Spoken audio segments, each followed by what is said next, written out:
안녕하세요. 저는 박선주라고 합니다. 정말 큰일 날 뻔했던 제 이야기 좀 들어주세요. 현관 센서 등이 먹통이 된 지 벌써 4월이 지났습니다. 사람 사는 집에 현관이 이리 깜깜해져야 될 일인가 싶어 내일은 꼭 관리실에 연락해야지 마음 먹은 것이 몇 번인지 몰라요. 굳이 돈 들여 사람을 부를 것도 없이 아들 녀석이 있었다면 전고 하나 가는 것쯤은 뚝딱이었을 텐데 그런 시답잖은 생각에 잠겨 무릎 담요를 끌어당기던 그 밤 모든 것이 시작되었습니다. 늦은 밤 드라마의 클라이맥스가 한창이었는데 뜬금없이 현관 벨이 울렸어요. 이 시간에 찾아올 사람이 없었거든요. 택배는 올 리 없고 위집 아래집과도 왕래가 잦은 편은 아니었습니다. 혹시나 층간소음 때문에 쫓아온 건가 싶어 저도 모르게 TV 소리를 줄였어요. 다시 한번 이번에는 더욱 신경질적으로 초인종이 울렸습니다. 쿵쿵쿵 마치 문을 두드리는 소리 같기도 한 것이 사람의 마음을 참 불안하게 만들더군요.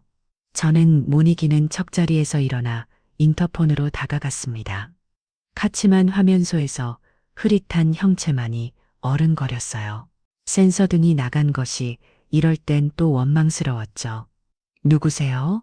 제 목소리가 저도 모르게 잠겨 나왔습니다. 대답은 없었어요. 대신 렌즈 바로 앞까지 얼굴을 들이미는 듯한 움직임이 느껴졌습니다. 순간 등골이 선을 해지며 베리별 흉흉한 사건들이 머리를 스쳐 지나갔어요. 함부로 문을 열어주면 안 된다는 생각에 돌아서렸는데 바로 그때 귀가에 익숙하면서도 너무나 낯선 목소리가 들려왔습니다. 엄마 저예요. 성태였습니다. 제 아들 오성태. 3년 전 제 가슴에 대모를 받고 훌쩍 떠나버린 뒤로 명절에도 제 생일에도 전화한 통 없던 아들이었어요.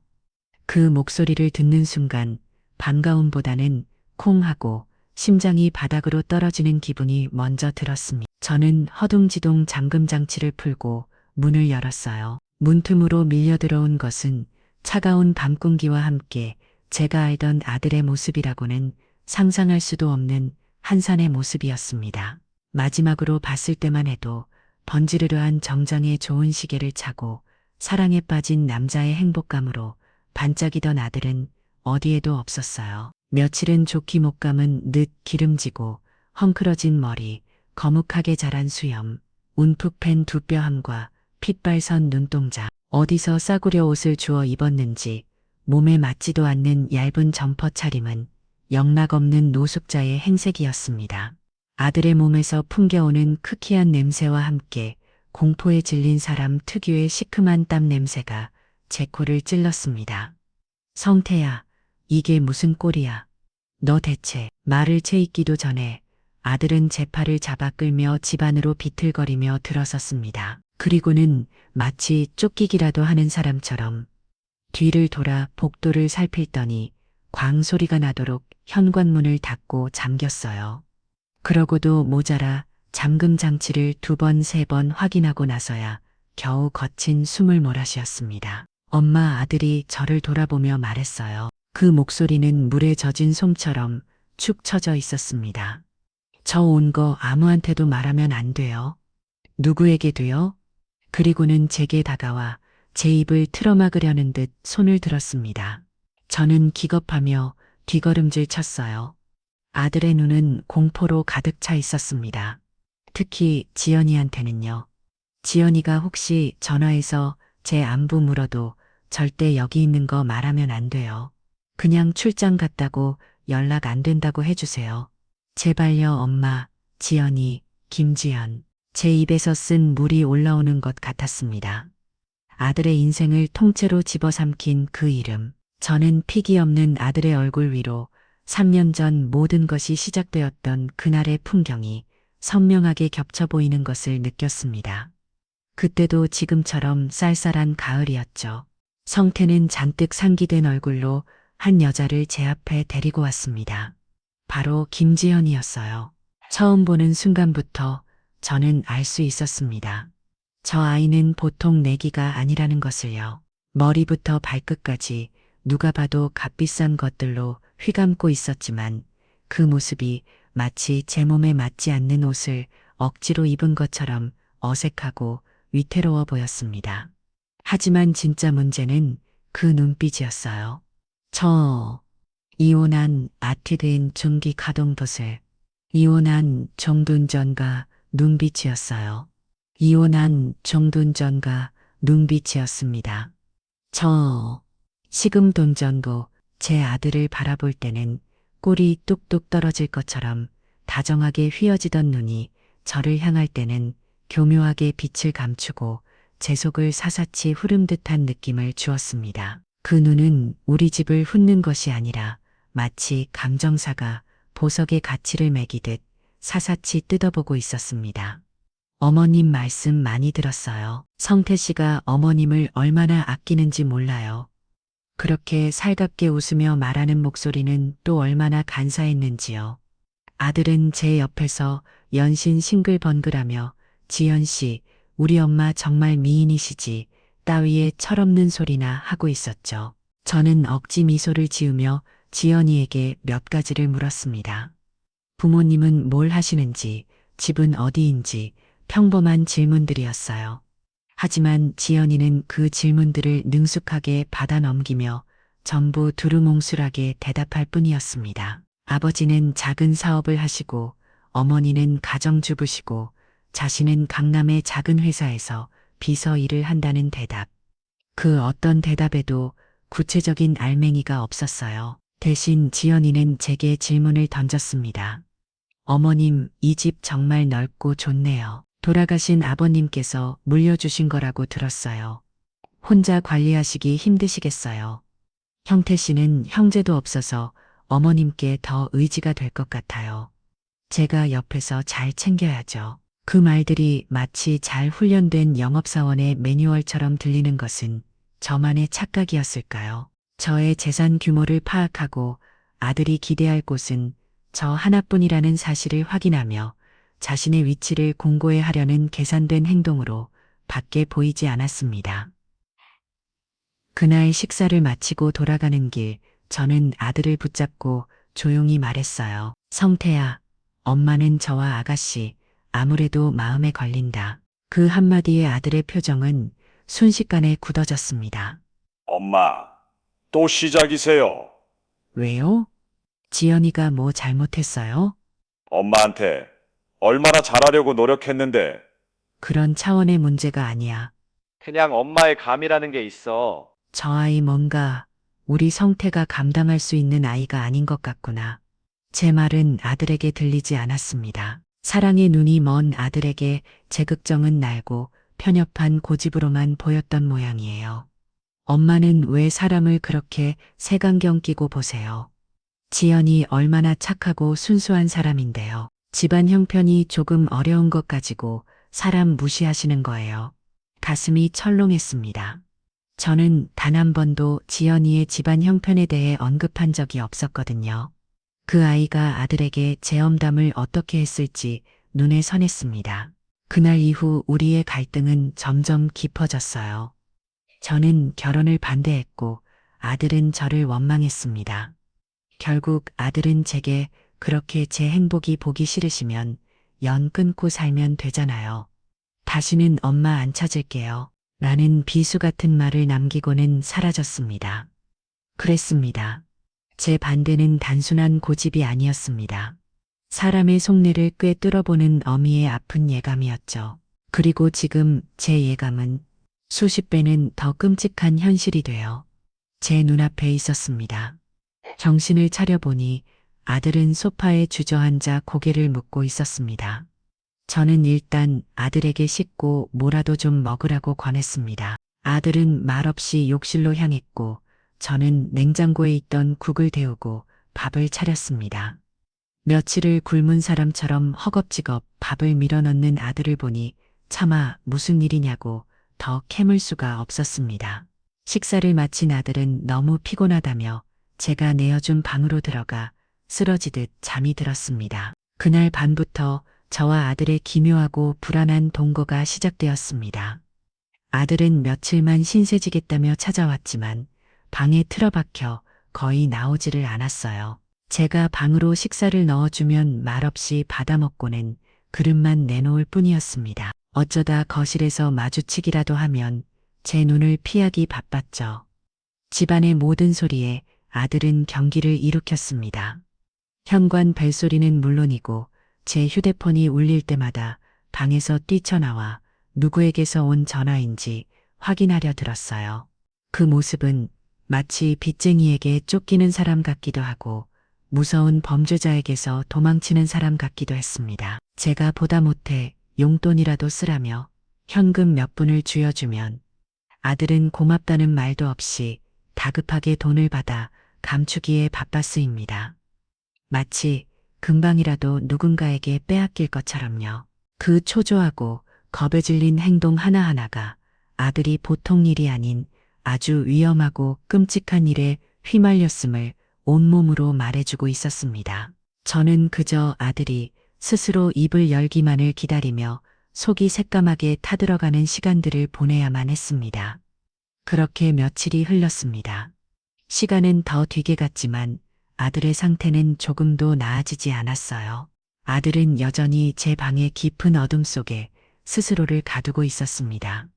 제가 차려주는 밥을 꾸였고 형 밀어넣고는 빈 그릇을 문 앞에 내놓는 것이 하루 일과의 전부였죠. 그 텅 빈 그릇을 볼 때마다 제 아들의 영혼도 저렇게 텅 비어버린 것만 같다 가슴이 아팠습니다. 이대로는 안 되겠다 싶었어요. 아들이 왜 저렇게 망가졌는지 그 이유라도 알아야 이 지옥 같은 상황을 끝낼 수 있을 것 같았습니다. 그날 밤 저는 아들이 깊이 잠들기만을 기다렸습니다. 방문 틈으로 새어나오던 작은 불빛이 꺼지고 한참 뒤에야 저는 조심스럽게 아들의 방으로 들어갔어요. 곤히 잠든 줄 알았던 아들은 몸을 웅크린 채 미간을 찌푸리고 있었습니다. 간간히 잠꼬대인지 모르시는 을 뱉어나는 모습에 또다시 가슴이 미어졌습니다. 그리고 제 눈에 들어온 것은 아들이 처음 집에 올 때 입고 있던 그 얇고 흉한 점퍼였습니다. 의자에 아무렇게나 던져진 그 옷이 마치 제 아들의 처참한 현실을 대변하는 것만 갖다 견딜 수가 없었어요. 어미 된 마음에 저 더러운 옷을 그냥 둘 수가 없었습니다. 당장이라도 빨라서 햇볕에 말려주고 싶었어요. 저는 점퍼를 집어들고 세탁실로 향했습니다. 세탁기에 넣기 전 혹시나 주머니에 휴지라도 들었을까 무심코 손을 넣어보는 순간이었습니다. 바로 그때 제 손끝에 무언가 빼빼빼하고 차가운 것이 걸렸습니다. 여러 겹으로 접힌 두툼한 종이의 감촉이었죠. 불길한 예감에 휩싸여 떨리는 손으로 종이를 들고 거실 스탠드 불빛 아래로 다가갔습니다. 종이를 펼쳐본 순간 저는 숨을 쉴 수가 없었습니다. 그것은 대부업 대출 계약서였습니다. 제가 들어본 적도 없는 이름부터가 흉용한 아폴론 파이낸스엘 대부라는 곳에서 발행된 서류였죠. 빼곡하게 적힌 약관 아래 채무자라는 칸에 너무나도 선명하게 적혀있는 이름 석자. 제 아들 오성태였습니다. 일산고른 여든 비바더. 점점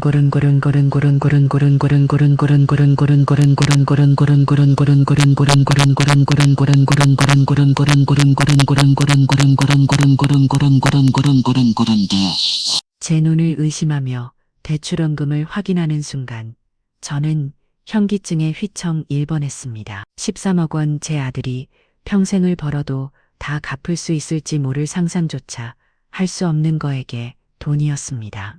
그 아래에는 피처럼 붉은 글씨로 연 20%가 넘는 살인적인 이자율과 단 하루라도 연체 시 발생하는 무시무시한 위약금 조항들이 지옥의 언어처럼 새겨져 있었습니다.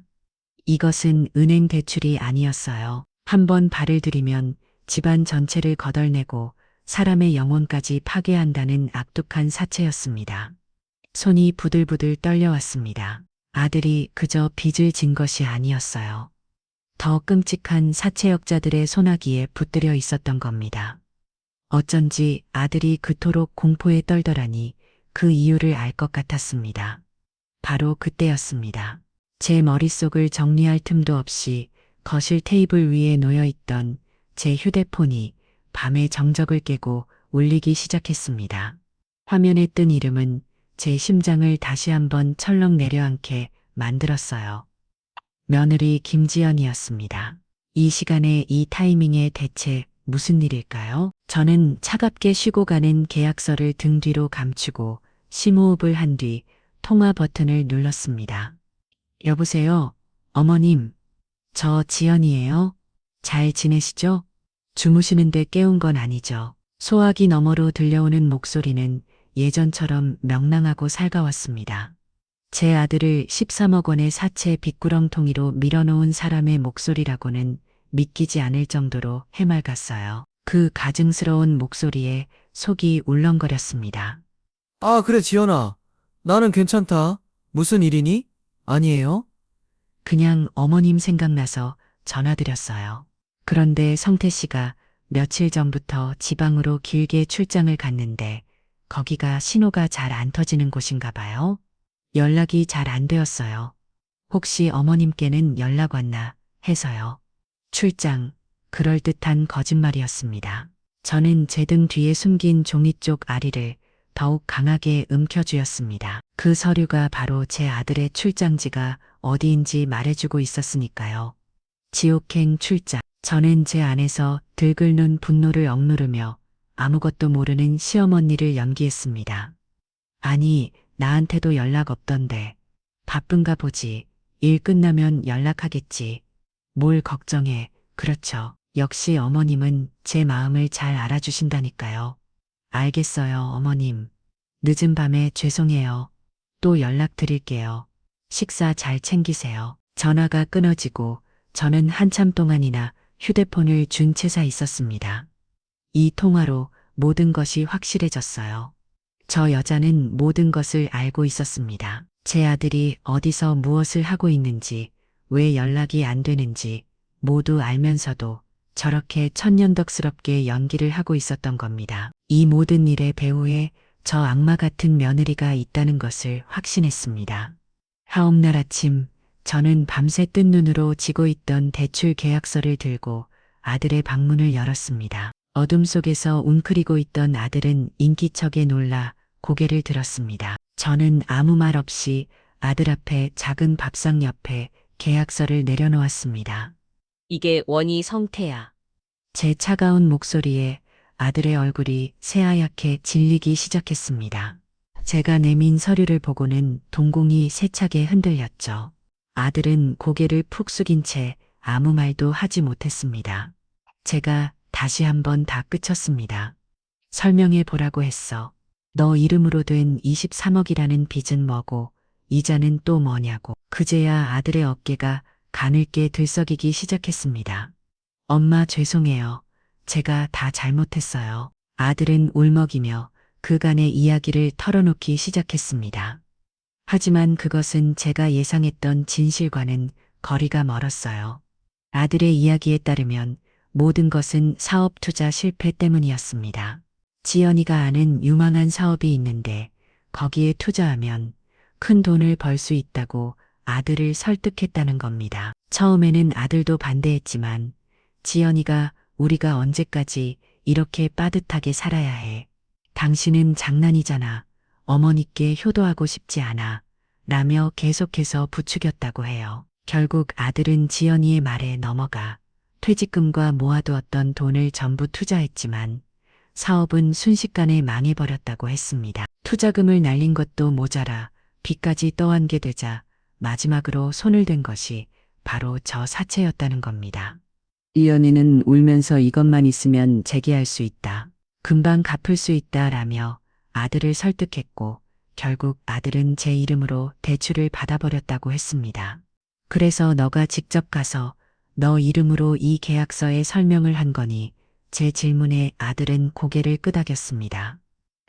그러면서도 무언가 더 할 말이 있는 듯 입술을 달싹이다가 이내 고개를 숙이고 오열했습니다. 저는 아들의 눈물을 보면서도 마음 한 구석이 여전히 차가웠습니다. 아들의 이야기에는 이상한 점이 한두 가지가 아니었어요. 아들은 모든 것을 지연이와 자신의 공동 책임인 것처럼 어리석은 욕심이 부른 비극인 것처럼 말하고 있었습니다.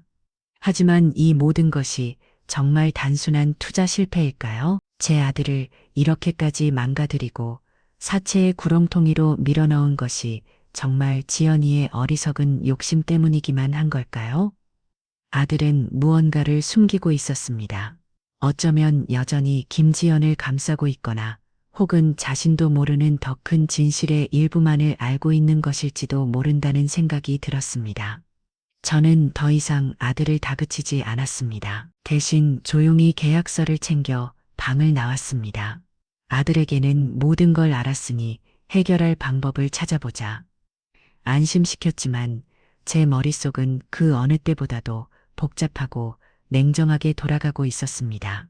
저는 그날 오후 결심을 굳혔습니다. 이제 이 진실을 저 혼자 파헤쳐야만 했습니다. 아들의 불완전한 실토를 듣고 난 뒤 저는 며칠 밤 낮을 고뇌했습니다. 아들은 여전히 방에 틀어박혀 있었고 집안의 공기는 납덩이처럼 무거웠어요.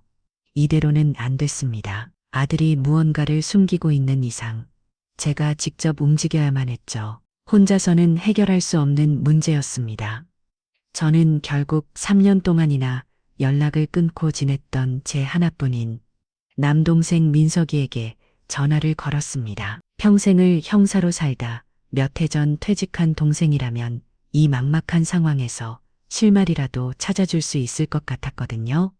누나, 왜 이리야? 해가 서쪽에서 뜨겠네. 수화기 너머로 들려오는 동생의 목소리는 여전히 퉁명스러웠습니다. 민석아, 나 좀 보자. 아주 급한 일이야. 무슨 일인데? 또 그 아들 녀석 문제야. 내가 그때 말했잖아. 누나가 반대하는 결혼 끝이 좋을이 없다고. 동생의 핀잔에 울컥화가 치밀었지만 꼭 참았습니다. 지금은 감정을 내세울 때가 아니었으니까요. 저는 동생에게 자초지정을 설명했습니다. 아들이 집으로 돌아온 건 그리고 그의 옷에서 발견된 13억 원짜리 사채 계약서에 대해서요. 제 이야기가 길어질수록 수학이 넘어 동생의 숨소리가 점차 진지해지는 것이 느껴졌습니다. 그 대부업체 이름이 뭐라고? 아폴론 파이낸셀. 잠시 침묵하던 동생이 낮은 목소리로 말했습니다. 누나, 지금 당장 그 서류 들고 내가 말하는 곳으로 와. 성태 그놈한테는 절대 말하지 말고. 동생이 말해준 주소는 허름한 상가 2층에 있는 낡은 찻집이었습니다. 제가 도착하자 동생은 이미 와서 저를 기다리고 있었어요. 저는 동생 앞에 계약서 4분을 펼쳐놓았습니다. 동생은 처음에는 귀찮다는 표정으로 서류를 보더니 이내 미간을 찌푸리며 자세를 바로 했습니다. 평생을 범죄자들과 서류를 실험해온 사람의 날카로운 눈빛이 돌아와 있었어요. 이거 전형적인 작업 대출인데 이 자율이나 위약금 조항 보니까 아주 악질 중에 악질이네. 성태, 그놈 제대로 걸려들었어. 동생은 혀를 차며 말했습니다. 누나, 이건 단순한 부부 사기 사건이 아니야. 성태가 말한 사업 투자 실패는 전부 거짓말의 가능성이 높아. 이건 처음부터 성태를 타겟으로 잡고 돈을 빼먹은 뒤에 빚까지 떠넘겨서 인생을 아주 거덜내려고 설계된 기획 사기야. 기획 사기라고. 응. 아마 그 면을 일하는 여자 혼자도 아닐걸. 뒤에 이 모든 걸 지시하고 조종하는 놈이 분명히 있을 거야. 동생의 말을 듣는 순간 머릿속을 번개처럼 스쳐 지나가는 것이 있었습니다. 바로 김지연의 그 자신만만하고 탐욕스러운 눈빛이었죠. 그 눈빛은 어리석은 사랑에 빠진 눈이 아니라 성공을 확신하는 사기꾼의 눈빛이었습니다.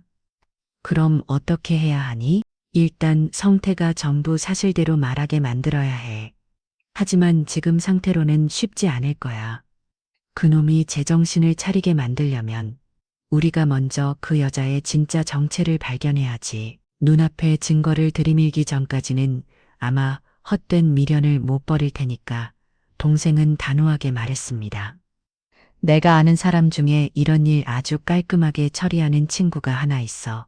사람을 붙여보자. 그 김지연이라는 여자의 뒤를 사사치 해보는 거야. 그렇게 저는 동생의 도움을 받아 흥신소에 연락을 취하게 되었습니다. 동생이 소개해준 최 반장이라는 사람은 지극히 평범한 인상이었지만 눈빛만은 날카롭게 살아있는 사람이었습니다. 저는 그에게 자초지정을 설명하고 김지연의 사진과 제가 아는 최소한의 정보를 넘겨주었습니다. 그리고 제 비상금 통장을 전부 털어 착수금으로 건넸습니다. 기다리는 시간은 지옥과도 같았습니다. 아들은 여전히 어둠 속에서 나오지 않았고 저는 아무것도 모르는 척 아들의 시중을 들며 속으로 칼을 갈았어요. 그리고 일주일 뒤 드디어 최 반장에게서 연락이 왔습니다. 동생과 함께 다시 만난 차집에서 그는 두툼한 서류 봉투를 제 앞에 내밀었습니다. 결론부터 말씀드리면 어머님 생각이 맞았습니다. 면엔 임은 혼자가 아니었고 이건 전문 사기단이 벌인 계획적인 범죄입니다. 저는 떨리는 손으로 봉투를 열었습니다. 그 안에는 제가 상상했던 것 이상의 진실이 담겨 있었습니다. 김지연의 신상 정보는 모두 거짓이었습니다. 그녀가 말했던 부모님, 학력, 직업, 그 모든 것이 날조된 것이었죠. 그녀는 상습적으로 부유한 집안의 남성들에게 접근해 파산시킨 전력이 있는 전문 사기꾼이었습니다. 보고서에는 그녀가 과거에 사귀었던 남자들의 목록과 그들이 어떻게 파배를 갖는지에 대한 기록까지 상세히 적혀 있었습니다. 그리고 결정적으로 그녀가 최근까지도 다른 남자와 미래를 즐기는 사진들이 여러 장 들어 있었습니다. 사진 속에서 김지연은 낯선 남자와 아주 다정하게 팔짱을 끼고 고급 레스토랑에 들어가거나 명품 매장에서 쇼핑을 하고 있었어요. 그 남자가 바로 이 모든 일의 배우일 것이 틀림없었습니다. 그날 밤 저는 굳게 닫힌 아들의 방문을 열었습니다.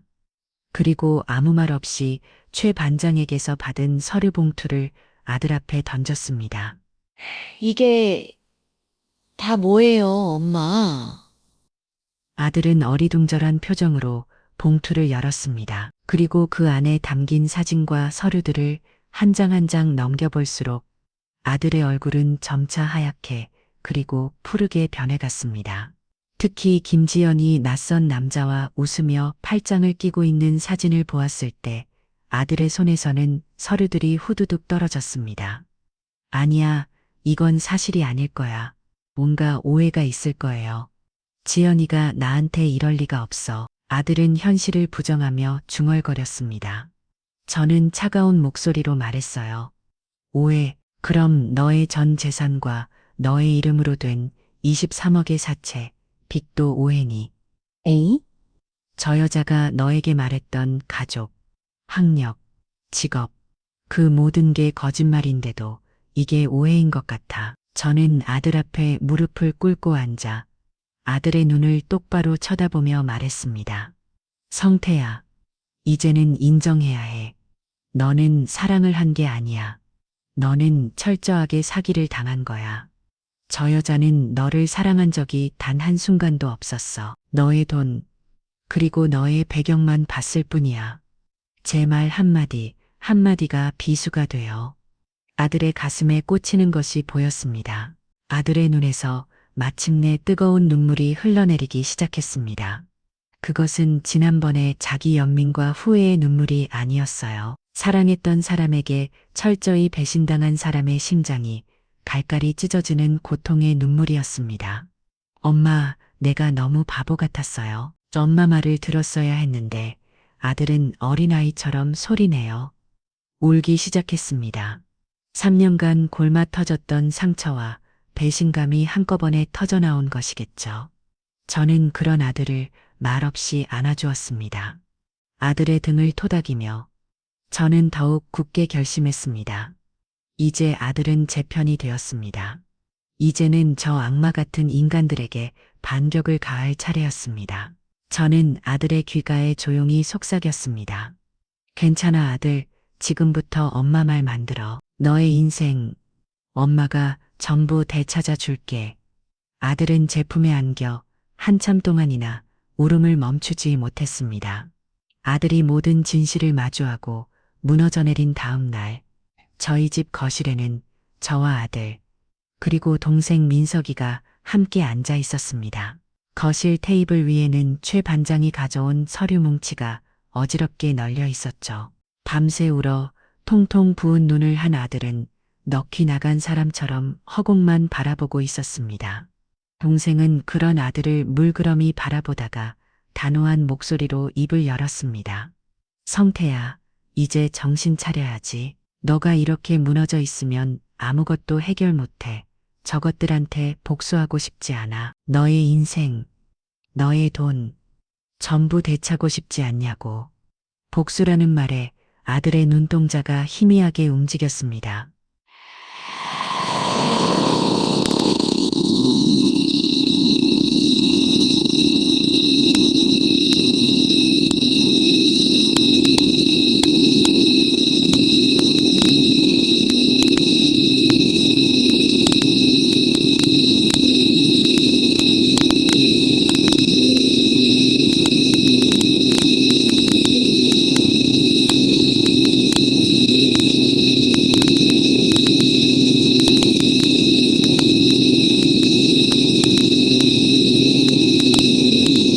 사채 계약서에 내 이름이 똑똑히 박혀 있잖아.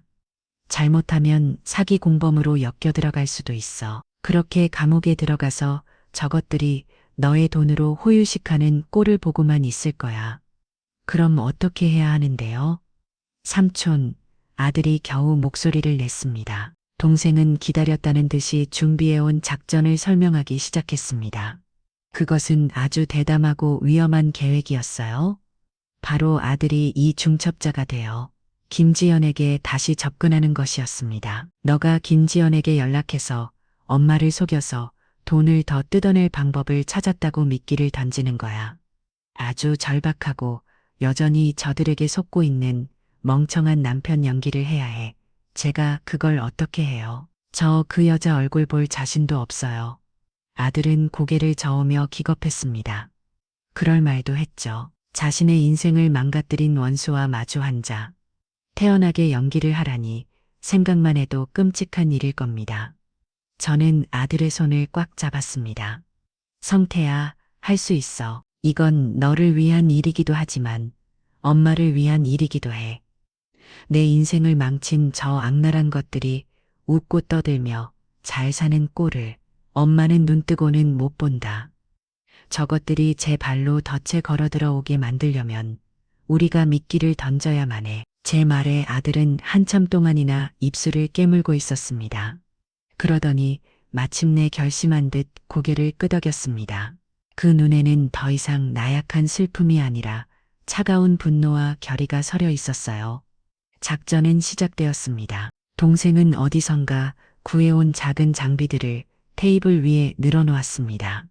셔츠 단추처럼 생긴 초소형 카메라, 평범한 볼펜처럼 생긴 녹음기, 자동차 키 모양의 보존 녹음기까지 영화에서나 보던 물건들이었죠. 이것들을 몸에 지니고 가서 김지연과 그 배우의 놈이 나누는 모든 대화를 녹음하고 가능하다면 영상으로도 찍어야 해. 우리가 처음부터 너를 속일 계획이었다는 식의 저들의 범죄 의도를 명확하게 입증할 수 있는 대화가 녹음되어야만 해. 그게 우리가 살 길이야. 동생은 아들에게 장비 사용법을 꼼꼼하게 알려주었습니다.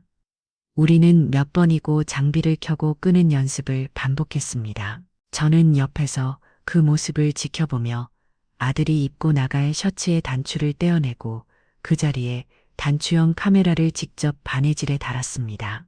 한 땀 한 땀 바느질을 하는데 손이 어지나 떨리던지 내 아들을 사질로 내모는 것만 같아 가슴이 아팠지만 이 방법밖에는 없었습니다. 이것은 내 아들을 지키기 위한 갑옷이었습니다. 모든 준비를 마친 뒤 우리는 마침내 작전을 실행에 옮기기로 했습니다. 아들은 동생과 제가 지켜보는 앞에서 스피커폰으로 김지연에게 전화를 걸었습니다. 심호흡을 몇 번이나 하고 나서야 아들은 겨우 통화 버튼을 눌렀습니다. 몇 번의 신호음이 가고 김지연의 목소리가 들려왔습니다. 왜 전화했어? 무슨 일이야? 목소리는 차갑고 귀찮다는 기색이 역력했어요. 아들은 연습한 대로 최대한 절박하고 어리숙한 목소리를 냈습니다. 지연아, 나야, 큰일 났어. 엄마가 나를 의심하기 시작한 것 같아. 자꾸 뭘 해먹고 다녀. 더 이상 엄마 집에 숨어 있을 수가 없겠어. 그래서 어쩌라고. 너가 알아서 할 일이지. 나한테 전화해서 뭘 어쩌라는 거야. 김지연의 쌀쌀맞은 대구의 순간 아들의 얼굴이 굳었지만 아들은 이내 감정을 추스르고 미끼를 던졌습니다. 아니 그게 아니라 마지막으로 방법을 하나 생각해 봤어. 엄마한테 무릎 꿇고 빌면 나 하나 보고 사는 분이라 마지막으로 한 번은 도와주실 것 같아. 큰 돈을 좀 만들 수 있을 것 같다고. 만나서 자세하게 얘기 좀 하자.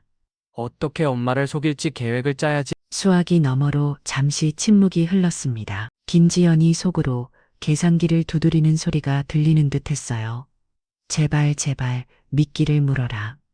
저와 동생은 숨을 죽이고 아들을 지켜보았습니다. 잠시 후 김지연이 입을 열었습니다.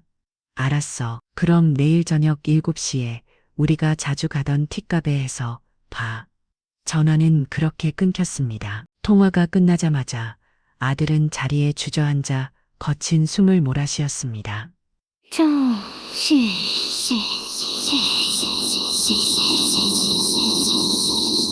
동생이 아들의 어깨를 두드리며 칭찬했습니다. 하지만 아들의 얼굴은 여전히 어두웠어요. 엄마, 삼촌, 저 정말 잘할 수 있을까요?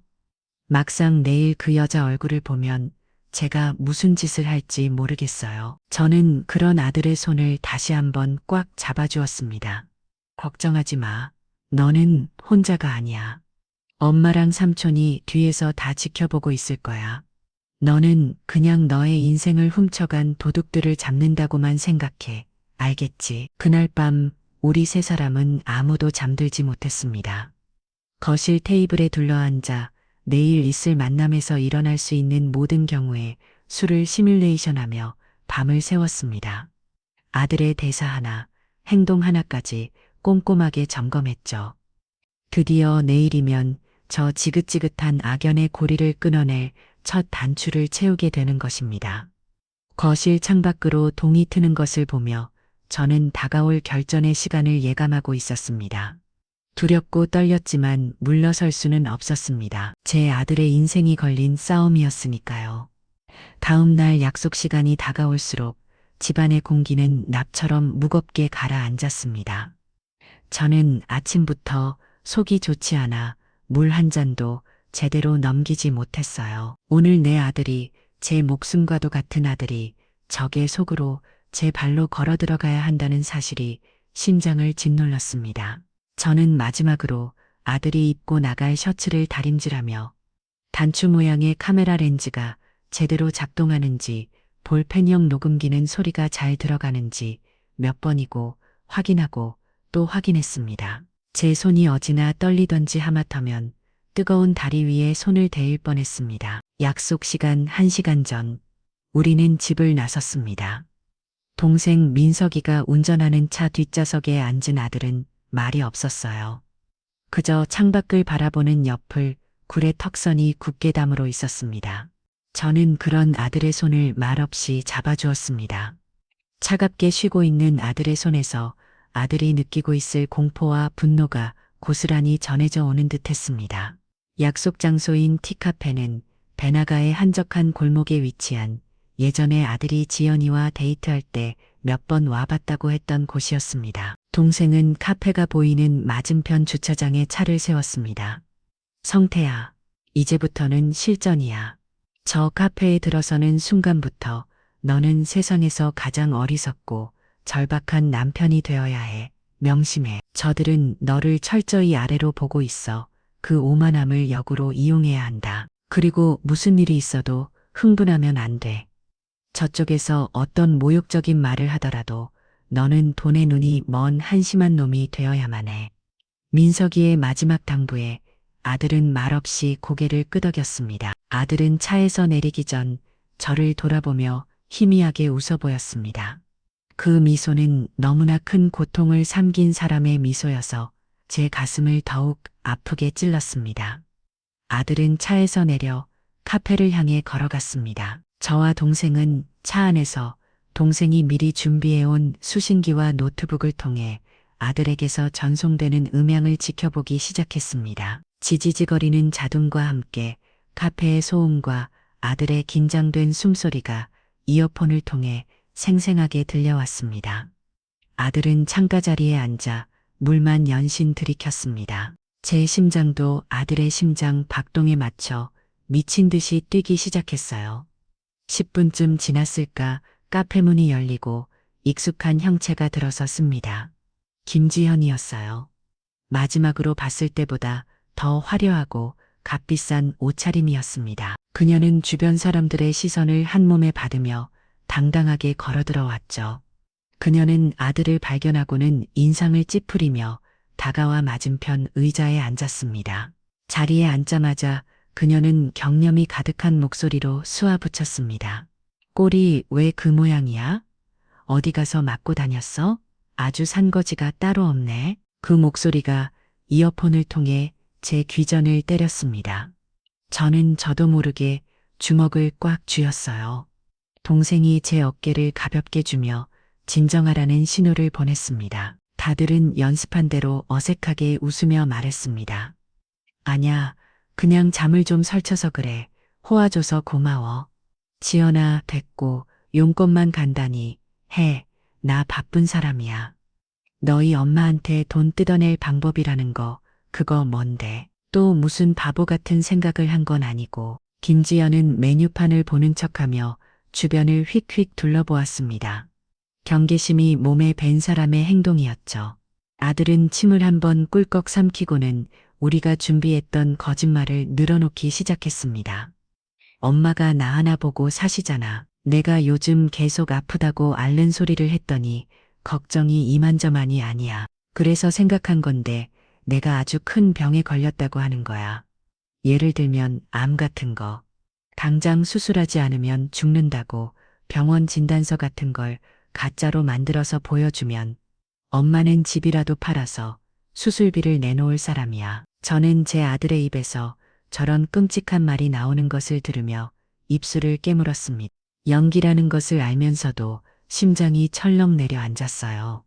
김지연은 잠시 아들을 많이 쳐다보았습니다. 그러더니 피식하고 웃음을 터뜨렸습니다. 야, 오성태. 너 진짜 머리는 장식으로 달고 다니냐? 그런 삼류스라마 같은 수법이 아직도 먹힐 거라고 생각해. 가짜 진단서는 어디서 구하게.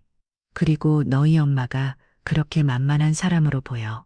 아니, 그게 아니라 정말 다른 방법이 없잖아. 일단 그렇게라도 해서 돈을 만들고 우리가 멀리 떠나서 새롭게 시작하면 되잖아.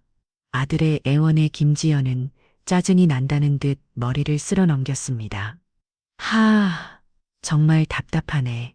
너 때문에 내 계획까지 다 엉망이 될 판이야. 너는 그냥 가만히 있기나 해. 돈 문제는 내가 알아서 할 테니까. 너가 어떻게 알아서 해. 이미 내 이름으로 된 빚이 13억이야. 사채빚이 눈덩이처럼 불어나고 있는데 아들의 목소리가 순간적으로 높아졌습니다. 동생이 옆에서 진정해라고 나지막이 말하는 소리가 들렸어요. 김지연은 눈을 가늘게 뜨고 아들을 쏘보았습니다. 시끄러워. 너 목소리 낮춰. 누가 들으면 어쩌려고 그래. 다 방법이 있으니까 기다리라면 기다려. 최 이사님이 지금 다 알아서 처리하고 계시니까. 최 이사 그 이름이 나오는 순간 저와 동생은 서로의 눈을 쳐다보았습니다. 드디어 배후에 있는 공범의 존재가 그들의 입으로 확인되는 순간이었습니다. 아들은 놓치지 않고 물고 늘어졌습니다. 최 이사 그 사람이 누군데 당신 나 몰래 다른 남자 만나고 있었어. 남자 하기가 막혀서 그런 분을 어디다 대고. 너 같은 사람이랑은 차원이 다른 아주 높으신 분이야. 이번 일에 처음부터 끝까지 다 그림을 그리고 계신 분이라고. 너는 그냥 그분의 계획에 맞춰서 움직이기만 하면 되는 장기말 같은 거고. 장기말. 그 단어가 제 심장을 후벼 팠습니다. 김지연의 입에서는 잔인한 말들이 계속해서 쏟아져 나왔습니다. 너희 엄마는 참 단순해서 좋아. 아들밖에 모르는 외로운 늙은이. 우는 소리 몇 번 하면 쌈짓돈이라도 탈탈 털어주잖아. 안 그래? 이번에 너한테 준 돈도 그렇게 받아낸 거 아니야.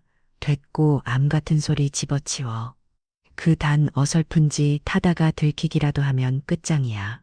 최 이사님이 더 확실한 방법을 준비하고 계시니까 너는 그냥 주의 죽은 듯이 숨어 있기나 해. 연락할 때까지 전화도 하지 말고. 알았어. 김지연은 자리에서 일어났습니다. 더 이상 볼륨이 없다는 듯한 태도였죠. 그녀는 핸드백을 고쳐 매뮤 마지막으로 아들에게 경고했습니다. 그리고 우성태, 괜히 딴 생각 품지 마. 너 이미 나랑 한 배를 탄 거야. 내 이름으로 된 서류들이 얼마나 많은지 잊었어. 멍청한 짓 하면 너만 다쳐. 명심해. 그 말을 끝으로 김지연은 뒤도 돌아보지 않고 카페를 나가버렸습니다. 홀로 남겨진 아들은 한참 동안이나 고개를 숙인 채 움직이지 않았습니다. 제 눈에서는 뜨거운 눈물이 뼈야물 타고 흘러내렸습니다. 내 아들이 저런 취급을 받으며 저런 말을 들으며 지난 세월을 버텨온 것이었습니다. 잠시 후 아들이 자리에서 일어나 비틀거리며 카페를 나왔습니다. 차에 올라탄 아들은 운전석에 머리를 기댄 채 아무 말도 하지 않았어요. 그는 녹초가 된 것을 넘어 영혼까지 탈탈 털인 사람처럼 보였습니다. 그 처참한 모습에 저는 차마 아무 말도 건넬 수 없었어요. 집으로 돌아온 우리는 녹음된 파일을 다시 한번 재생했습니다. 카페의 소음 속에서 김지연의 차갑고 잔인한 목소리가 거실을 가득 메웠습니다. 최 이사 역시 배우가 있었어. 동생이 낮은 목소리로 말했습니다. 그는 곧바로 최 반장에게 연락해 최 이사라는 인물에 대해 사사지뒤 조사를 해달라고 부탁했습니다. 돈은 얼마가 들어도 좋으니 그놈의 실체를 반드시 밝혀내야만 했습니다. 그날 밤 아들은 처음으로 제게 속내를 털어놓았습니다. 엄마, 저 여자가 저를 보고 장기말이라고 했어요. 제가 사랑했던 지난 3년이 저 여자에게는 그냥 장기판 위에 말 하나 움직이는 것만도 못한 거였어요. 아들은 괴로워하며 제 앞에서 무너졌습니다. 저는 그런 아들을 안아주며 말했습니다. 아니야, 성태야. 너는 장기말이 아니야. 너는 엄마의 세상 전부야. 그러니 이제 그만 아파해. 장기판을 엎어버리면 그만이야. 이 엄마가 그렇게 만들어줄게. 며칠이 또 흘렀습니다. 그동안 최 반장은 최 이사의 뒤를 캤고 마침내 그의 정체를 밝혀냈다는 연락을 해왔습니다. 그의 본명은 최만식. 제 동생 민석이가 예상했던 대로 그는 상습적인 사기 전과를 가진 전문 범죄자였습니다. 그의 수법은 늘 같았습니다. 김지연처럼 젊고 아름다운 여자를 얼굴 마담으로 내세워 돈 많은 집안의 외아들이나 세상 물정 모르는 부유층 남성들에게 접근시킨 뒤인 결혼이나 사업 투자를 미끼로 재산을 빼돌리는 것이었죠. 그리고 마지막에는 모든 법적 책임을 얼굴 마담과 피해자에게 떠넘기고 자신은 유령처럼 사라지는 수법을 반복해왔습니다.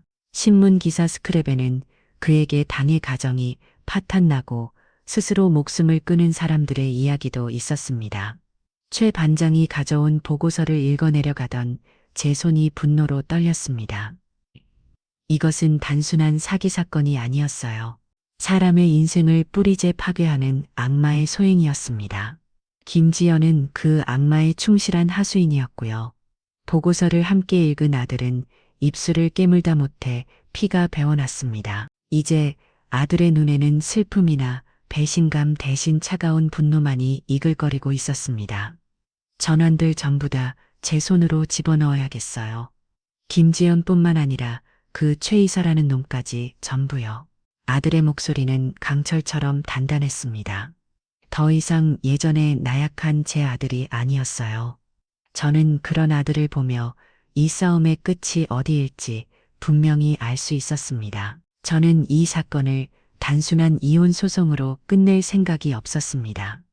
김지연과 최 이사, 이 사기단 전체를 뿌리뽑아 다시는 내 아들 같은 피해자가 나오지 않게 만들겠다고 결심합니다. 변호사를 선임하고 동생과 함께 경찰에 제출할 증거들을 차곡차곡 정리하기 시작했습니다.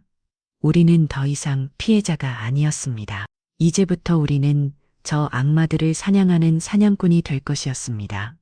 최만식이라는 거대한 배우의 존재가 드러난 이상 이전과는 다른 더욱 대담한 덫이 필요했습니다. 김지연이야 돈이라면 사적을 못 쓰는 하수인이지만 최만식 같은 노련한 사기꾼은 웬만한 미끼는 물지 않을 것이 뻔했어요.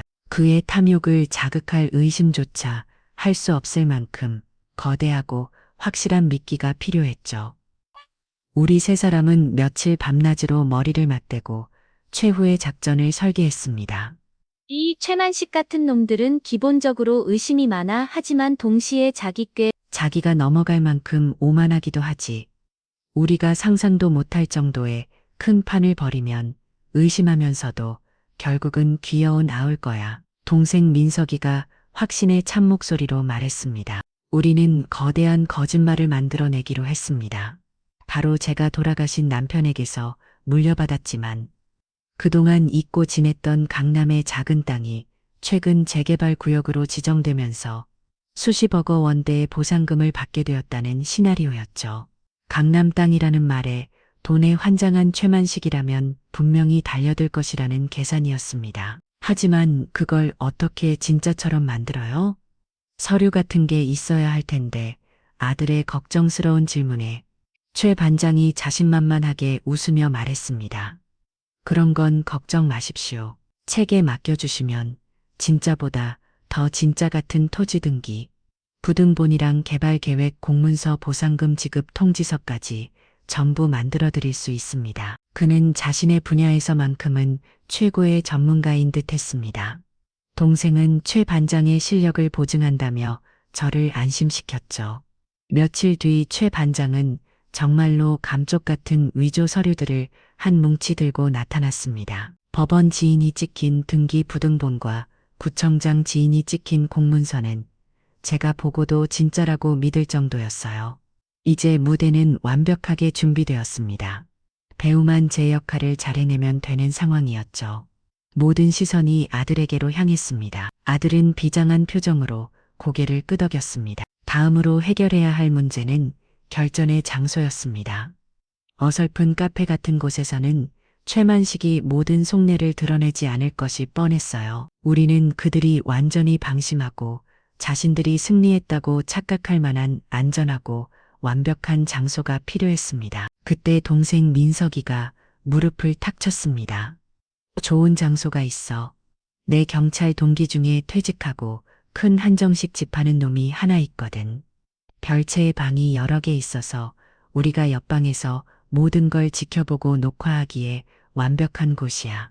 내가 얘기해 놓으면 그날 하루 식당 문을 닫아서라도 우리한테 협조해 줄 거야. 모든 것이 계획대로 착착 진행되었습니다. 동생의 친구가 운영한다는 송복원이라는 한정식 집은 시 외곽의 조용한 곳에 위치한 아주 크고 고풍스러운 곳이었습니다.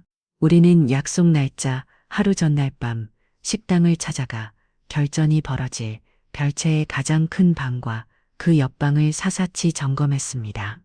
최 반장과 그의 팀원들은 전문가의 솜씨로 방 안 곳곳에 초소형 HD 카메라와 고성능 마이크를 설치했습니다. 족자에 그려진 난초의 눈, 벽에 걸린 도자기의 작은 흠집, 천장의 대들보까지 그들의 눈을 피할 수 있는 곳은 어디에도 없었죠. 저는 그 모습을 지켜보며 방 한쪽에 놓인 화병의 국화꽃을 꽂았습니다. 저 악마들의 마지막을 장식해줄 조화인 셈이었죠. 제 손은 떨리지 않았습니다. 오히려 차분하고 냉정해지는 기분이었어요. 모든 준비를 마친 그날 밤, 아들은 김지연에게 다시 전화를 걸었습니다. 이번에는 지시에 따라 일부러 자증 섞인 목소리로 말했죠. 나야, 당신이 말한 최 이사라는 사람 좀 바꿔줘. 당신이랑은 얘기 안 해. 아주 중요한 얘기거든. 김지연은 어이없다는 듯이 웃더니 잠시 후 수화기 너머로 다른 남자의 목소리가 들려왔습니다. 최만식이었습니다. 낮고 기름진 사람을 아래로 훑는 듯한 오만한 목소리였죠. 나 최 이사인데 무슨 일인가? 오 사장. 오 사장이라는 호칭의 아들은 순간 주춤했지만 이내에 연습한 대로 거만하게 말을 받았습니다. 사장이라니 곧 망하게 생긴 사람한테 각설하고 내가 아주 큰 건수를 하나 찾았어. 당신 같은 사람이랑 직접 얘기해야 할 만큼 아주 큰 건수야. 최만식은 흥미가 생긴 듯 얘기해보게라고 말했습니다. 아들은 우리가 준비한 시나리오를 막힘없이 쏟아냈습니다. 돌아가신 아버지가 남긴 강남당, 수십억 대의 보상금, 그리고 상속세 문제로 골치가 아프다는 이야기까지. 처음에는 반신반의하며 듣던 최만식의 목소리는 수십억이라는 단어가 나오자 미세하게 톤이 높아지는 것이 느껴졌습니다. 그래서 나한테 뭘 원하는데? 그 돈, 세금 한 푼 안 내고 안전하게 빼돌릴 방법을 찾고 있어. 물론 당신이 도와준다면 수수료는 두둑하게 챙겨주지. 대신 이번 일은 김지연은 빼고 나랑 직접 거래했으면 좋겠군. 저 여자는 이제 믿을 수가 없어서. 아들의 마지막 말은 신의 한 수였습니다. 김지연을 견제하는 듯한 태도를 보여 줌으로써 자신이 더 이상 김지연에게 휘둘리는 멍청이가 아니라는 인상을 심어주었기 때문이죠. 최만식은 잠시 생각하더니 좋아. 관련 서류를 가지고 내일 저녁 7시 송복원 별채에서 보지. 내 변호사도 함께 갈 테니 자네도 준비 단단히 하고 오게라며 약속을 잡았습니다. 전화가 끊어지고 우리 세 사람은 말없이 서로를 바라보았습니다. 드디어 거대한 월척이 미끼를 문대시었습니다. 아들은 안도의 한숨과 함께 소파에 털썩 주저앉았습니다. 그 짧은 통화에 온 기운을 다 쏟아부은 듯 보였어요. 결전의 날이 밝았습니다. 그날따라 하늘은 유난히 맑고 푸르렀습니다. 저는 아침 일찍 일어나 아들이 가장 좋아하던 소고기 뭇국을 끓였습니다. 마지막 전투를 앞둔 아들에게 따뜻한 밥 한 끼라도 든든하게 먹이고 싶은 어미의 마음이었죠. 아들은 아무 말 없이 제가 차려준 밥을 한 그릇 깨끗하게 비웠습니다. 그 모습이 어찌나 든든하고 대견했는지 모릅니다. 약속 시간이 다가오고 우리는 다시 송복원으로 향했습니다. 어제와는 달리 식당 입구에는 내부 수리 중이라는 판말리 걸려 있었고 주차장은 텅 비어 있었습니다. 별채의 감시실 역할을 할 옆방에는 이미 동생과 최 반장, 그리고 만일의 사태에 대비한 사복경찰 2명이 대기하고 있었습니다. 노트북 화면에는 약속 장소인 큰 방의 모습이 여러 각도에서 선명하게 보이고 있었죠. 저는 떨리는 마음을 감추고 아들의 어깨를 두드려 주었습니다. 에이, 성태야, 이제 곧 모든 게 끝날 거야. 정신 똑바로 차리고 연습한 대로만 하면 돼. 엄마가 여기서 다 지켜보고 있을게. 아들은 제 손을 한번 꼭 잡고는 비장한 표정으로 옆방으로 향했습니다. 문이 열리고 아들이 방 안으로 들어서는 순간 제 심장은 멎는 것 같았습니다. 화면 속에서 아들은 의자에 앉아 초조하게 테이블을 손가락으로 두드리고 있었습니다. 잠시 후 식당 입구로 고급 세단 한 대가 미끄러지듯 들어왔습니다. 차에서 내린 것은 최만식과 김지연, 그리고 서류 가방을 든 낯선 남자였습니다. 아마도 그들의 변호사겠죠. 그들은 자신만만하고 의기양양한 표정으로 별채를 향해 걸어왔습니다. 마치 세상을 다 가진 개선 장군처럼요. 김지연은 아들을 파멸시키고 어떤을 부아 성공에 취해 있었고 최만식은 자신의 완벽한 계획에 마침표를 찍으러 온 참이었습니다. 하지만 그들은 몰랐습니다. 그들이 지금 걷고 있는 길이 화려한 성공으로 향하는 길이 아니라 모든 것을 잃게 될 심판의 장으로 향하는 길이라는 것을요. 저는 화면수에서 웃고 있는 그들의 얼굴을 보며 조용히 복수의 칼날을 갈았습니다. 곧 저 웃음소리는 비명으로 바뀌게 될 것이었습니다. 방문이 열리고 최만식과 김지연, 그리고 변호사로 보이는 남자가 들어서는 순간 감시실 안의 공기는 얼음장처럼 차가워졌습니다.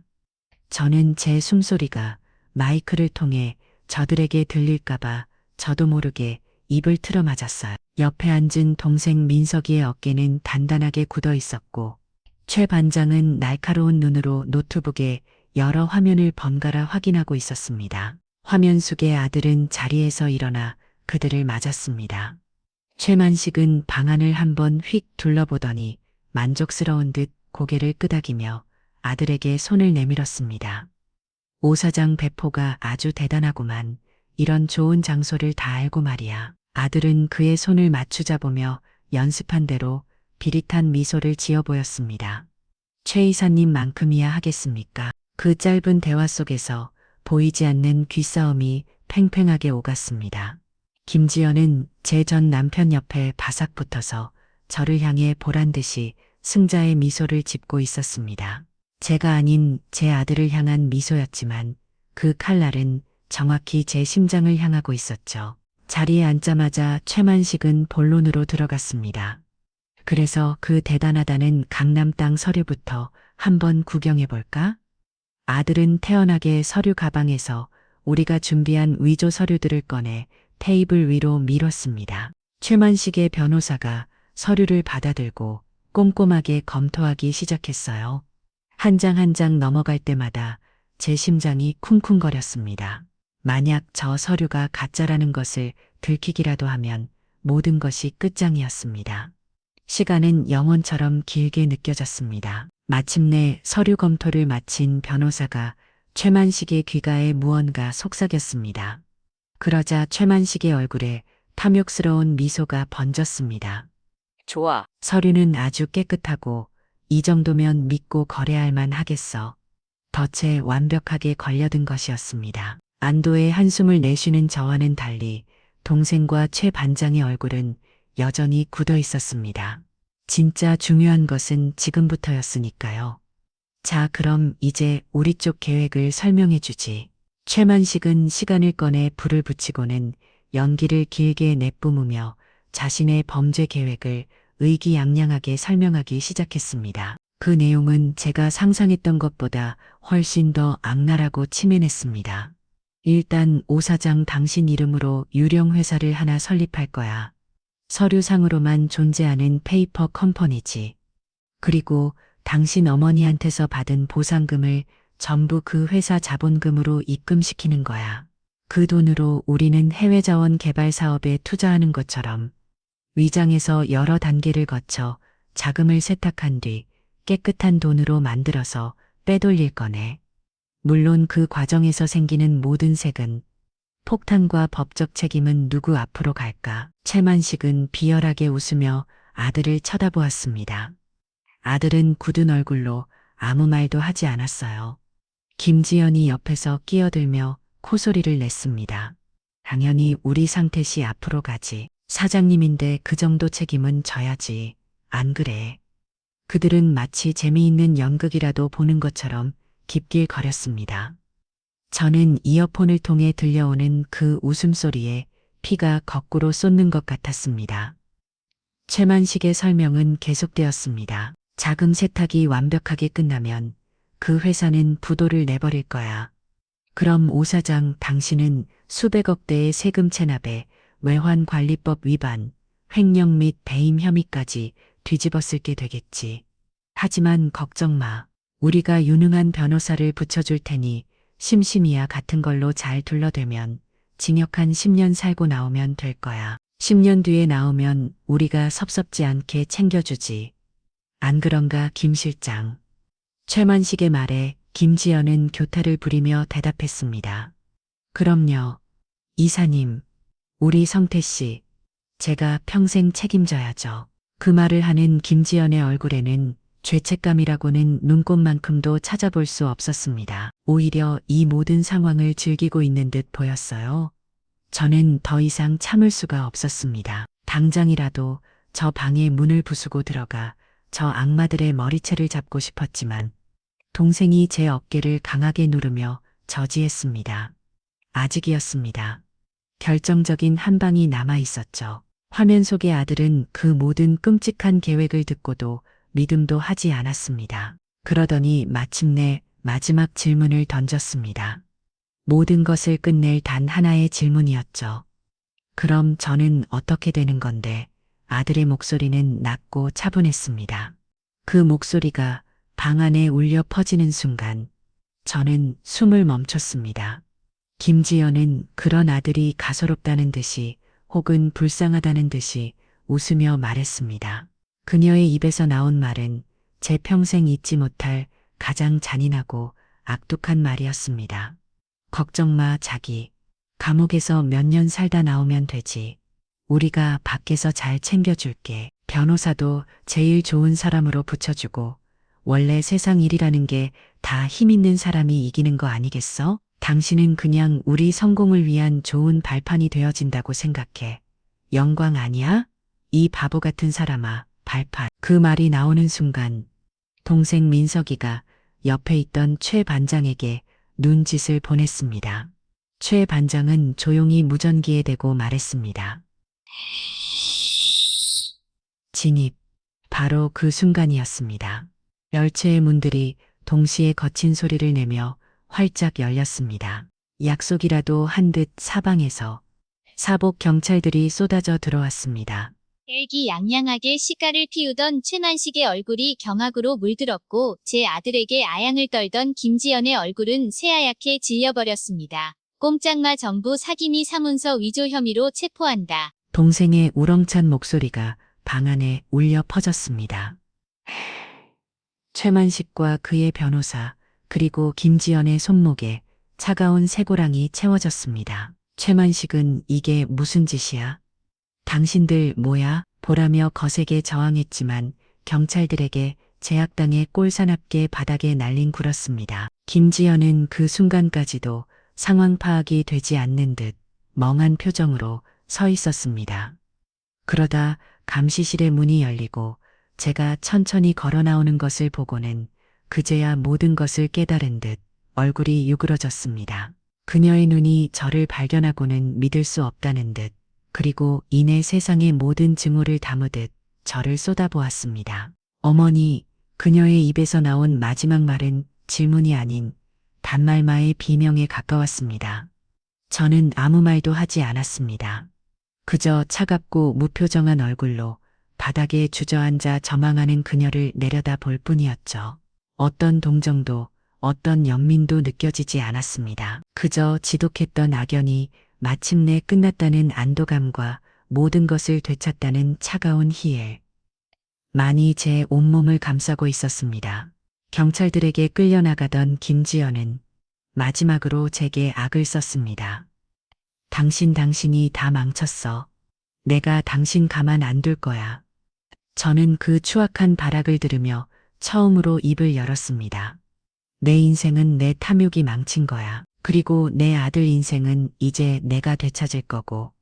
제 말을 끝으로 그들은 완전히 시야에서 사라졌습니다. 방 안에는 아들과 저 그리고 동생만이 남아 있었습니다. 길고 길었던 전쟁이 끝난 것이었습니다. 아들은 그 자리에 우득 서서 텅 빈 공간을 바라보고 있었습니다. 저는 조용히 아들에게 다가가 그 단단했던 어깨를 따뜻하게 감싸 안았습니다. 모든 것이 제자리로 돌아오기 시작하고 있었습니다. 송복원의 그 방 모든 것이 끝난 후 곳에는 한동안 무거운 침묵만이 흘렀습니다. 사이렌 소리가 멀어지고 경찰들이 현장을 정리하는 부산스러운 소음도 잦아들자 비로소 길고 길었던 악몽에서 깨어난 듯한 현실감이 저를 덮쳐왔습니다. 제 옆에는 널낀 아간 듯 허공을 응시하는 아들이 서 있었고 그 옆에는 복잡한 표정으로 담배를 태우는 동생 민석이가 있었죠. 모든 것이 비현실적이었습니다. 불과 몇 시간 전만 해도 우리는 실패할지도 모른다는 불안 속에서 이 작전을 감행했는데 이제는 두 원흉이 모두 차가운 쇠고랑을 차고 제 시야에서 사라진 뒤였습니다. 우리는 경찰서로 향했습니다. 저는 피해자 가족이자 중요 참고인으로 아들은 이 사건의 가장 핵심적인 피해자이자 제보자로 조사를 받아야 했기 때문입니다. 경찰서의 차가운 현관등 불빛 아래 저는 몇 시간에 걸쳐 진술서를 작성했습니다.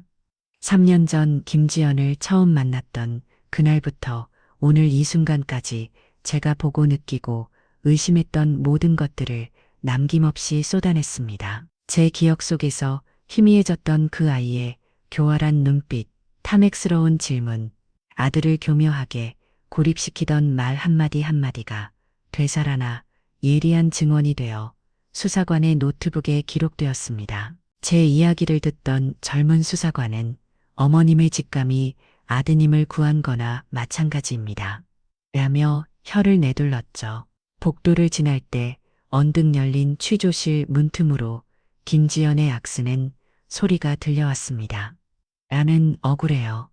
나도 최만식한테 속은 피해자라고요. 그 목소리를 듣는 순간 저는 분노가 아니라 깊은 허무함을 느꼈습니다. 마지막 순간까지도 저 아이는 자신의 죄를 인정하지 않고 어떻게든 빠져나갈 궁리만 하고 있었던 겁니다. 아들의 조사는 훨씬 더 오래 걸렸습니다. 저는 조사실 밖 의자에 앉아 초조하게 아들을 기다렸어요. 몇 시간이 지나고 문이 열리자 완전히 녹초가 된 아들이 비틀거리며 걸어났습니다. 아들은 3년간 자신을 올감했던 기만과 착취의 역사를 모두 털어놓느라 온 기력을 다 쏟아부은 듯 보였습니다. 그 과정이 얼마나 고통스러웠을지는 묻지 않아도 알 수 있었습니다. 집으로 돌아오는 차 안에서 아들은 창밖만 바라볼 뿐 말이 없었습니다. 어둠에 잠긴 도시의 불빛들이 아들의 텅 빈 얼굴 위로 스쳐 지나갔습니다. 저는 그저 아들의 어깨를 가만히 감싸주는 것밖에는 할 수 있는 일이 없었죠.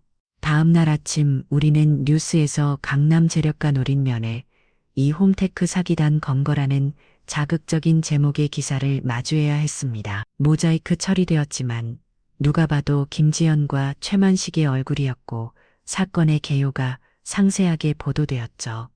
그 순간부터 저희 집 전화기는 불이 나기 시작했습니다. 몇 년간 연락 한 번 없던 친척들 동네 주민들까지. 어떤 이는 걱정을 가장한 호기심으로 어떤 이는 누굴적인 험담을 위해 전화를 걸어왔습니다. 아이고, 형님 대체 어떻게 된 일이에요? 며느리 이 관수를 어떻게 하셨기에 애초에 제가 그럴 줄 알았다니까요? 사람이 너무 사치스러워 보이더라니. 현주 씨 그 집 며느리 이 원래 이상했다면서 어쩐지 애가 명품만 밝히더라니. 사람 보는 눈이 없으시네. 그러게 아들 교육을 잘 시켰어야지. 저는 그 모든 전화들을 묵묵히 받아내며 경찰에서 조사 중이니 더는 할 말이 없습니다. 라는 말만 기계처럼 반복했습니다. 이 싸움의 승리가 가져온 달콤함 뒤에는 이렇게나 시끄럽고 번거로운 현실이 기다리고 있었던 겁니다. 하지만 저는 이상하게도 화가 나거나 상처받지 않았어요. 오히려 그들의 호들갑스러운 반응이 제가 이겼다는 사실을 더욱 명확하게 확인시켜주는 것만 같았습니다. 그렇게 며칠간의 폭풍이 휩쓸고 지나간 어느 날 저녁 집에는 마침내 저와 아들 단둘만이 남게 되었습니다. 온갖 소음이 사라진 집안은 유난히 고요했고 그 고요함 속에서 우리는 그동안 애쓰와 외면해왔던 서로의 상처를 마주해야 했습니다. 아들은 며칠 동안 제 눈치를 보며 겉돌기만 했습니다. 제가 차려주는 밥을 묵묵히 먹고는 설거지를 하겠다며 부엌에서 서성이다가도 제가 다가가면 슬그머니 자리를 피하기 일쑤였죠. 그 어색하고 불편한 공기가 제 심장을 짓눌렀습니다. 그날 밤 제가 거실 소파에 앉아 멍하니 창밖을 보고 있을 때였습니다. 아들이 조용히 제게 다가왔습니다. 손에는 따뜻한 물 한 잔이 들려 있었어요. 아들은 제 앞에 물잔을 내려놓고는 그 자리에 풀썩 무릎을 꿇었습니다. 그리고는 아무 말 없이 제게 큰 절을 올렸습니다. 그 명절에도 찾아오지 않아 받지 못했던 아들의 묵직한 절이었습니다. 제 심장이 쿵 하고 내려앉았습니다. 제가 놀라서 아들을 일으키려 했지만 아들은 제 손을 밀어내고는 바닥에 고개를 숙인 채 떨리는 목소리로 말했습니다. 어머니 죄송합니다. 그 한마디에 3년간 제 가슴 속에 응어리져 있던 모든 슬픔과 원망, 분노가 한꺼번에 터져나오는 것 같았습니다. 제 눈에서 참았던 눈물이 하염없이 흘러내렸습니다. 제가 어리석었습니다. 어머니께서 그때 왜 그렇게 저를 말리셨는지 이제야 알겠습니다. 저는 사랑의 눈이 멀어, 욕심의 눈이 멀어 세상에서 가장 소중한 사람의 마음에 대못을 박았습니다. 제가 눈이 멀어 어머니의 피눈물을 보지 못했고 제 귀가 막혀 어머니의 절규를 듣지 못했습니다. 다시는 엄마 안 찾겠다고 그 모진 말을 내뱉던 제 자신이 괴물처럼 느껴집니다. 어머니 용서받지 못할 죄를 지었습니다. 아들의 등이 가늘게 떨리고 있었습니다. 아들의 등 위로 3년 전 다시는 엄마 안 찾을게요. 바라며 모질게 소리치고 돌아서던 그날의 모습이 격쳐 보였습니다. 저는 자리에서 일어나 아들 앞에 주저앉자 아들의 얼굴을 들어올렸습니다. 아들의 얼굴은 눈물과 콧물 그리고 깊은 후회로 버벅이 되어 있었죠. 일어나 성태야, 일어나 이제 괜찮아. 다 끝났어. 아닙니다. 어머니, 하나도 괜찮지 않습니다. 제가 저지른 짓을 생각하면 저는 어머니 앞에 평생을 이렇게 무릎 꿇고 살아도 모자랍니다. 저 자신을 용서할 수가 없습니다. 저는 그런 아들을 힘껏 끌어안았습니다. 마르고 단단했던 아들의 등이 이제는 한없이 가녀리고 위태롭게 느껴졌습니다. 저는 아들의 등을 토닥이며 제 속에 있던 이야기도 꺼내놓았습니다. 엄마는 너를 단 한순간도 원망한 적이 없단다. 그저 안타깝고 마음이 아팠을 뿐이야. 내 아들이 저 범 같은 것에 혓바닥에 놀아나는 것을 알면서도 아무것도 해줄 수가 없어서 매일 밤 잠을 설쳤어. 너를 잃을까봐 그것만이 두려웠을 뿐이야. 우리는 그렇게 한참 동안이나 서로를 부둥켜 안고 울었습니다. 그것은 원망의 눈물이 아니었어요. 후회의 눈물도 아니었습니다. 길고 긴 터널을 함께 빠져나온 두 사람이 서로의 상처를 보듬고 확인하는 치유의 눈물이었습니다. 그날 이후 아들은 조금씩 변하기 시작했습니다. 며칠 뒤 아들은 아무 말 없이 현관으로 나가 망가졌던 센서 등을 고치기 시작했습니다. 제가 처음 아들이 있었으면 똑딱이었을 텐데 라고 생각했던 바로 그 등이었습니다. 아들은 서툰 솜씨로 한참을 깸깅대더니 마침내 현관에 환하고 따뜻한 불을 밝혔습니다. 어두웠던 현관이 밝아지는 순간 저는 우리 모자의 앞날도 저 불빛처럼 다시 밝아질 수 있으리라는 희망을 보았습니다. 제가 고맙다고 하자 아들은 멋쩍게 웃으며 말했습니다. 이제부터 집안일은 제가 다 해야죠. 그 단순한 한마디가 그 어떤 사주의 말보다 더 깊게 제 마음에 와닿았습니다. 아들은 행동으로 자신의 변화를 증명하려 애쓰고 있었습니다. 폭풍은 지나갔지만 그 자리에 남은 것은 폐허가 아니었습니다. 새로운 시작을 위한 단단한 땅이 아주 천천히 모습을 드러내고 있었습니다. 시간은 더 뒤지만 정확하게 흘러갔습니다. 최만식과 김지연의 재판이 시작되었고 저는 아들과 함께 몇 번이나 법정에 증인으로 출석해야 했습니다. 법원 복도를 지날 때마다 수많은 기자들의 카메라 플래시가 터졌지만 저는 더 이상 위축되지 않았습니다. 당당하게 그리고 굳건하게 법정을 향했습니다. 법정에서 마주한 그들의 모습은 참으로 비참했어요. 화려했던 명품 옷 대신 수임 번호가 새겨진 죄수복을 입고 오만함으로 가득 찼던 얼굴에는 절망과 돕기만이 남아 있었죠. 그들은 법정에서도 서로에게 책임을 떠넘기며 추악한 싸움을 계속했습니다. 특히 김지연은 자신이 최만식에게 협박당한 연약한 피해자일 뿐이라며 눈물로 동정심에 호소하는 연기를 펼쳤습니다. 재판의 하이라이트는 저와 아들이 증인석에 섰을 때였습니다. 변호사는 저를 향해 증인은 평소 아들의 모든 것을 간섭하고 통제하려 했던 것 아닙니까? 아들의 결혼을 반대한 것도 아들이 자신의 통제에서 벗어나는 것을 참을 수 없었기 때문 아닙니까? 거라며 저를 매정한 시어머니로 몰아가려 했습니다. 저는 흔들리지 않고 변호사의 눈을 똑바로 보며 대답했습니다. 저는 제 아들을 통제하려 한 적 없습니다. 지키려 했을 뿐입니다. 어미의 눈에는 제 자식을 노리는 약탈자의 눈빛이 보였기 때문입니다. 제 대답에 방청석에서 작은 옹성거림이 일었고 변호사는 더 이상 질문하지 못했습니다. 아들이 증인석에 섰을 때는 더욱 극적인 순간이 연출되었습니다. 아들은 자신의 어리석음을 솔직하게 인정하면서도 김지연이 어떻게 자신을 기만하고 가족과 친구들로부터 고립시켰으며 심리적으로 자신을 지배하는지를 담담하지만 힘있는 목소리로 증언했습니다. 김지연은 그런 아들을 향해 거짓말, 다 거짓말이야 라고 소리치다 판사에게 제지당하기도 했죠.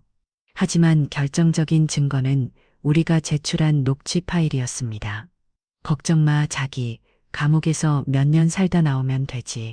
그녀가 제 아들에게 내뱉어 떠던 그 잔인한 목소리가 법정 전체에 울려 퍼지는 순간 안청석에서는 탄식이 터져나왔고 김지연은 고개를 숙인 채 더 이상 아무 말도 하지 못했습니다. 재판은 우리의 완벽한 승리로 끝났습니다. 최만식은 상습 사기맥 범죄단체 조직 등의 혐의로 15년 형을, 김지연은 모든 범죄에 적극적으로 가담한 사실이 인정되어 10년 형이라는 중형을 선고받았습니다. 판사가 판결문을 읽어내려가는 내내 저는 아무런 표정도 짓지 않았습니다. 그저 길고 지독했던 싸움이 마침내 법의 이름으로 매듭 지어지는 것을 묵묵히 지켜볼 뿐이었죠. 법의 심판이 끝나자 우리에게는 현실의 문제들이 남아 있었습니다. 가장 먼저 아들과 김지연의 이혼 절차를 밟아야 했어요. 재판 결과 덕분에 이혼은 십사천리로 진행되었습니다. 귀책 사유가 명백했기에 재산 분할은커녕 오히려 우리가 그동안 입은 정신적 물질적 피해에 대한 위자료를 청구할 수 있었죠. 물론 빈털터리가 된 그들에게서 돈 한 푼 받을 수는 없겠지만 그것은 돈의 문제가 아니었습니다. 법적으로 그리고 사회적으로 그 지독한 관계를 완벽하게 끊어내는 상징적인 행위가 필요했습니다. 이혼 서류에 도장을 찍고 나오던 날, 아들은 후련한 표정을 지으면서도 어딘가 씁쓸해 보였습니다. 저는 그런 아들의 어깨를 말없이 두드려 주었습니다. 이제 과거를 정리하고 새로운 삶을 시작할 때가 온 것이었습니다. 그 첫 번째 단계는 김지연의 흔적이 남아있는 모든 것을 지우는 일이었습니다. 우리는 아들이 김지연과 함께 살았던 작은 아파트를 찾아갔습니다. 그것은 이미 채권자들에게 넘어가 텅 비어 있었지만 미처 처분하지 못한 작동산이들이 남아 있었어요. 아파트에 들어서는 순간 역겨운 냄새가 코를 찔렀습니다. 값비싼 향수 냄새와 먼지가 뒤엉킨 탐욕과 거짓으로 가득 찼던 공간의 냄새였죠. 벽에는 두 사람이 행복한 척 웃고 있는 대형 웨딩 사진이 먼지를 뒤집어 쓴 채 걸려 있었습니다. 아들은 말없이 그 사진을 떼어내 산산조각 내버렸습니다. 우리는 방을 뒤져 김지연이 남기고 간 명품 가방과 옷가지들, 두 사람이 함께 썼던 물건들을 커다란 쓰레기 봉투에 모두 쓸어 담았습니다. 그것은 단순한 청소가 아니었어요. 아들의 지난 3년을 통째로 지워내는 의식이었습니다. 모든 것을 정리하고 아파트 문을 잠그고 나오는 순간 아들은 이제 정말 끝났네요. 라면 마지막이 말했습니다. 아들은 예전 직장 동료의 소개로 작은 무역회사에 취직했습니다. 예전처럼 높은 연봉을 받는 자리는 아니었지만 아들은 불평 한마디 없이 매일 성실하게 출근했습니다. 땀 흘려 일하고 정직하게 돈을 버는 삶의 소중함을 뒤늦게나마 깨달은 듯 보였죠. 첫 월급을 타온 날 아들은 제게 새빨간 내복과 함께 작은 봉투를 내밀었습니다. 그 안에는 꼬깃꼬깃한 5만원권 몇 장이 들어 있었어요. 엄마 용돈이에요. 너무 적어서 죄송해요. 저는 그 돈을 받아들고 눈물을 글썽이었습니다. 제게는 수억 원보다 더 값진 돈이었습니다. 잃어버렸던 제 아들이 비로소 철이 들어 제게 돌아온 것만 같았어요. 아들의 삶이 제자리를 찾아가는 것을 보며 저는 마지막 결심을 굳혔습니다. 바로 이 집을 파는 것이었습니다. 남편과의 행복한 추억도 많았지만 아들과의 갈등, 김지연과의 악연이 서린 이 집은 이제 제게 너무 무거운 짐처럼 느껴졌습니다. 저는 이 모든 상처의 기억과 함께 과거를 떠나보내고 싶었어요. 아들은 처음에는 어머니 이 집은 아버지가 남겨주신 유산이잖아요. 라며 반대했지만 제 단호한 의지를 보고는 이내 고개를 끄덕였습니다. 어머니께서 행복하시다면 그걸로 됐어요. 어디든 어머니가 계신 곳이 제 집이죠. 집은 생각보다 빨리 팔렸습니다. 우리는 이 사짐을 싸기 시작했습니다. 오래된 앨범을 꺼내보며 돌아가신 남편의 젊은 시절 모습에 함께 웃기도 하고 아들의 어린 시절 사진을 보며 추억에 잠기기도 했습니다. 그 시간들은 우리가 잃어버렸던 평범하고 소중한 모자의 시간을 되찾아주는 과정이었습니다. 우리는 도시의 번잡함을 조금 벗어난 작지만 햇볕이 잘 드는 빌라를 새로 얻었습니다. 제가 좋아하는 화초를 키울 수 있는 작은 베란다, 텃밭이 딸린 아담하고 따뜻한 공간이었죠.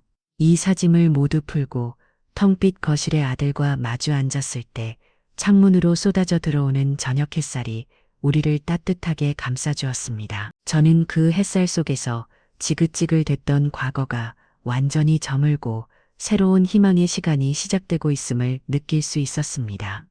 경위는 실현되었고 이제 우리에게는 새로운 삶을 살아갈 일만 남아 있었습니다. 새로운 보금자리에서 맞이한 첫 번째 계절이 지나고 어느덧 1년이라는 시간이 흘렀습니다. 제 삶은 믿을 수 없을 만큼 평온해졌어요.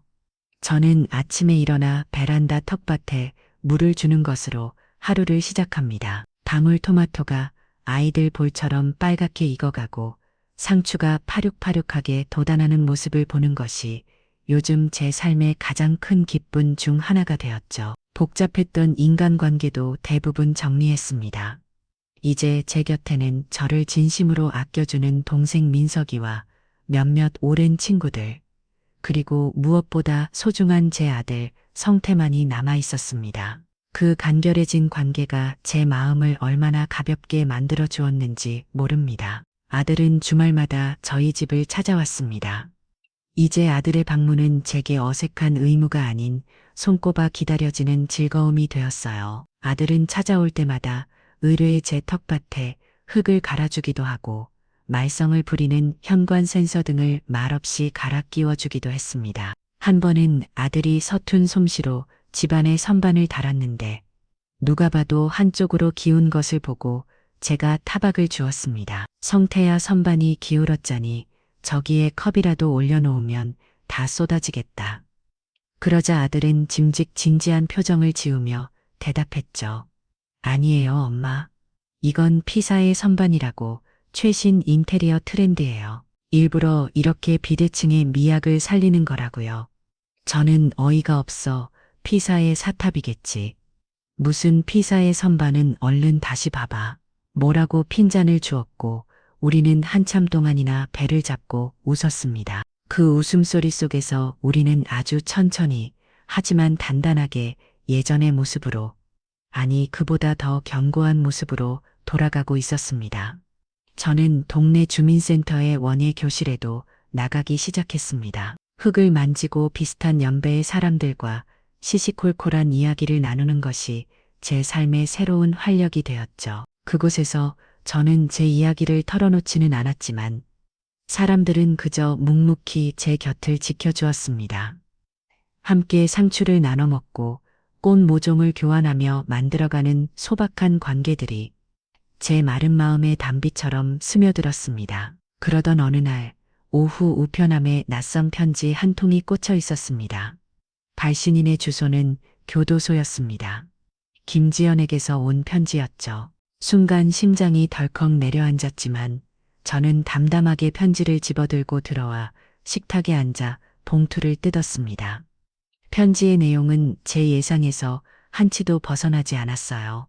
사죄나 반성의 내용은 단 한 줄도 없었습니다. 자신의 인생이 이렇게 망가진 것은 모두 저와 제 아들 때문이라는 원망과 저주, 언젠가 나가게 되면 가만두지 않겠다는 유치한 협박, 그리고 여전히 자신의 처지를 비관하는 기나긴 자기 연만만이 가득했습니다. 저는 그 편지를 마지막 줄까지 묵묵히 읽어내려갔습니다. 그리고는 아무 말 없이 라이터를 켜서 편지를 싱크대 위에서 태워버렸습니다. 종이가 불꽃에 까맣게 오그라들며 재로 변하는 모습을 저는 끝까지 지켜보았습니다. 마지막 불씨가 사그라지고 한 줌의 제맛 남자, 저는 물을 틀어 그 흔적마저 깨끗하게 씻어냈습니다. 제 마음속에 혹시라도 남아있었을지 물을 마지막 앙금까지 모두 타서 사라지는 기분이었습니다. 이제 저 아이는 어떤 방식으로도 더 이상 제 삶에 아무런 영향을 끼칠 수 없었습니다. 그것이 제가 거둔 완전한 승리였습니다. 해가 저물어 가는 베란다에 서서 저는 지난 시간들을 조용히 돌이켜 보았습니다. 제가 어머니의 직감이라고 믿었던 것은 사실은 아들에 대한 깊은 사랑에서 비롯된 날카로운 관찰력이었다는 것을 이제는 합니다. 사랑했기에 아들의 작은 변화도 그 곁에 있는 사람의 미세한 거짓의 기운도 놓치지 않을 수 있었던 것이다. 물론 그 싸움의 대가는 혹독했습니다. 아들은 마음의 깊은 상처를 입었고 저 또한 평생 짊어지고 가야 할 무거운 기억을 얻었습니다. 하지만 그 과정을 통해 우리는 돈이나 명예보다 훨씬 더 소중한 것들을 깨닫게 되었습니다. 진실한 관계의 소중함, 평범한 일상의 행복, 그리고 어떤 시련에도 무너지지 않는 가족의 힘을요.